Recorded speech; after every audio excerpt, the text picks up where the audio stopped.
never be forgotten. She embodied a superhero, unlike where there's multiple people that have played Superman and Batman over the years.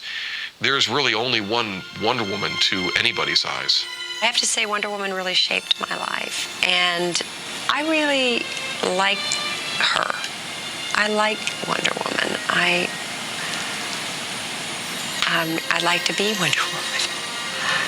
You know, I got to play her, but I kind of like her as much as everybody else does, and I think she's an inspiration. And it was a blast.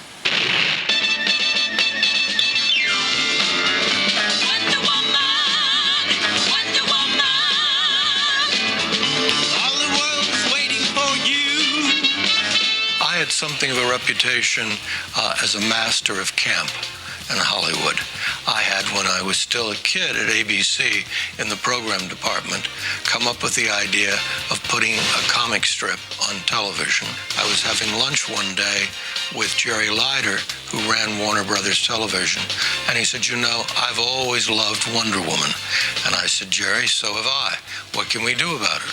He said, well, we'd like to develop the show with you and the right people involved and get it on the air. ABC is interested.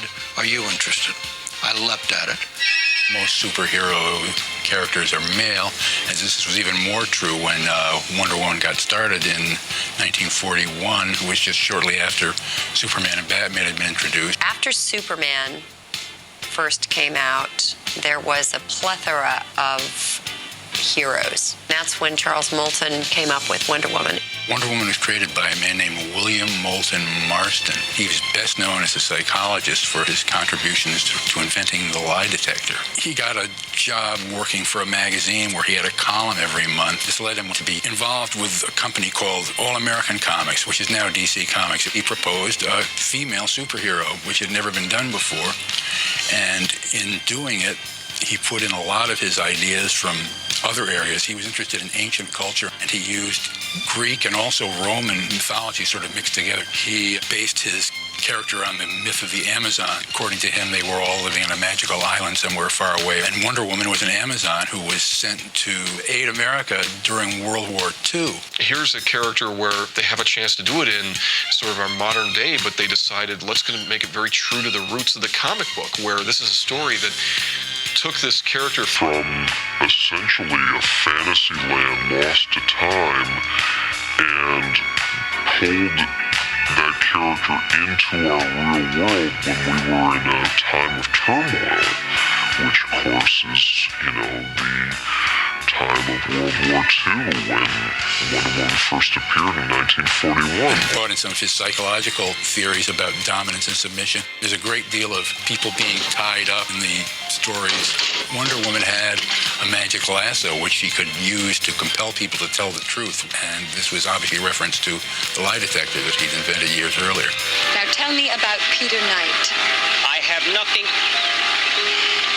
He is working for us. Everyone wanted the Wonder Woman, the ideal Wonder Woman, to have a certain resemblance, obviously, to the cartoon character. That we needed a large woman, a statuesque woman, a buxom woman, and an angelic face. And beyond all that, we needed someone that could play it, could act and sustain a television movie and a series, hopefully, that would run for a long time. I had been going on a lot of interviews for any part that was out there, along with all of the 70s stars from Kate Jackson and Jacqueline Smith and Lindsay Wagner. We all ended up on this Farrah Fawcett, all in the same couple of little itty-bitty parts that were out there for women at the time. There was this search on for Wonder Woman, and I had done a screen test for Lawrence Gordon, on another movie that was never made. Douglas Kramer saw that film. When I walked in, I didn't have to do those horrible cold readings. We were just going to go ahead and test you. Oh my God! You know, so that was pretty thrilling. And immediately went on a diet. And, you know, you're worrying about your waistline and your hips and everything else. And I went and bought everything I could buy on Wonder Woman that was out there and discussed it with some actor friends and how I wanted to pursue it, how I wanted to play it. And I did the screen test with Lyle Wagner. It seemed like it was years before I got the call, but it was probably only a couple of weeks, and I was cast. The problem is when you're creating myth, everyone has their own vision of that myth. So to sit with a director, with myself as a producer, with Warner Brothers executives, and then the network executives, and come close to everyone's feeling about Wonder Woman was a very difficult task. Whoever we found seemed to have part of the whole equation. They looked good in clothes, or they were a wonderful actress, but usually if they looked good in clothes, they couldn't act. Or if they were a wonderful actress, they approached the job like a lady truck driver. And Douglas Kramer had to fight for me because they just thought I was too green and that I didn't have enough experience, and they were afraid of casting any female in a leading role, let alone one that didn't have any experience. Her casting may have been the best casting in history for television or film at that point. She is truly the best embodiment of that character from the comics made flesh. There was nothing off about her. She was perfectly that face. The beauty and sensitivity and really the quality of her looking like a heroic figure as well as her looking like the all-American girl, all these things are brought to bear in the way she is. I feel lucky that I was discovered by Douglas Kramer for Wonder Woman. It was really the first big thing that I ever did. As far as Hollywood was concerned, I was completely unknown. The universe sort of conspired to let me live my dream. Our Diana is strictly business, but maybe, just maybe, one of these days she'll get tired of missing all the fun. And when that happens, I'd love to be around. You will be, Major. That's a promise. When it came to casting Linda's co-star, once she was set, there really was one overwhelming choice in Hollywood in those days, and it was Lyle Wagner. There was an essential quality to Lyle of gee whiz, and just as Linda had her essential naivete, he had his essential gee whiz that worked. I think that it took a lot of moxie on Lyle Wagner's part to play this role. Tall, great looking. He had played second banana to Carol Burnett. He had been doing that and was fine with it, and was able to poke fun at himself. Nothing to worry about, Wonder Woman. We handled this all on our own, for a change. And I was so busy, to tell you the truth, playing two roles. I didn't have a lot of time to share with Lyle. If there's a regret that I do have, it's that I didn't know him better than I did. Wonder Woman was that outfit to begin with, and it had to be perfect. I can't tell you how many times we looked at it, looked at fabrics, looked at different cuts, how they looked on Linda, how they moved and operated, but we were there every day getting it right. Being Wonder Woman, she was dressed in this red, white, and blue costume. We're so familiar with it now, we almost don't see that that's what it is. It's the American flag, and that she was wrapped in the American flag literally to be a patriotic force during World War II, and this was part of the appeal of the character. The only thing I was a little bit taken aback by, this is pre-Madonna, you have to understand, were the sort of bullet breasts, you know.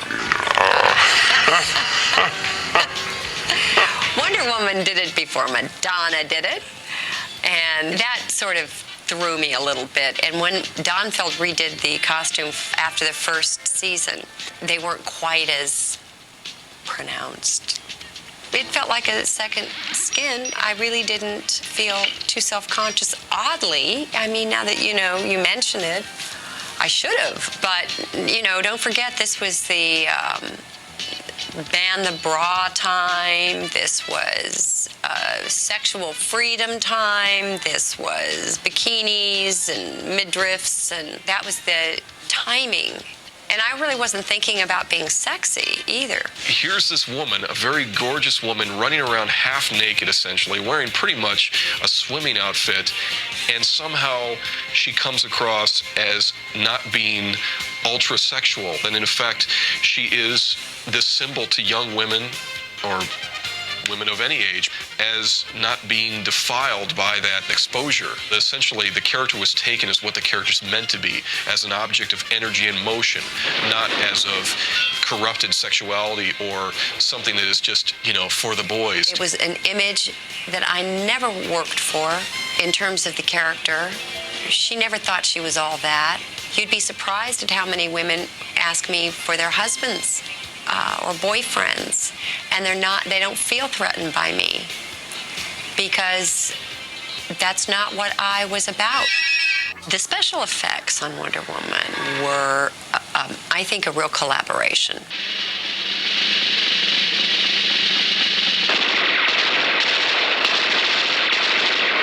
Leonard Horn, who was the first director, was going to be establishing the bracelets, the changeover into Wonder Woman, and there were a lot of conversations about that, and many of them not with me.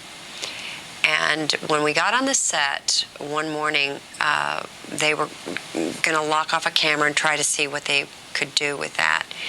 And I said to the director, well, I could spin, I took a lot of dancing, and so I'll just do like a pirouette, with your arms out to the side.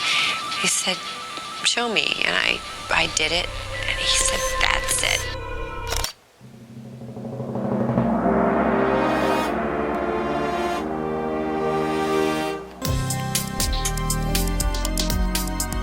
You like? Subscribe!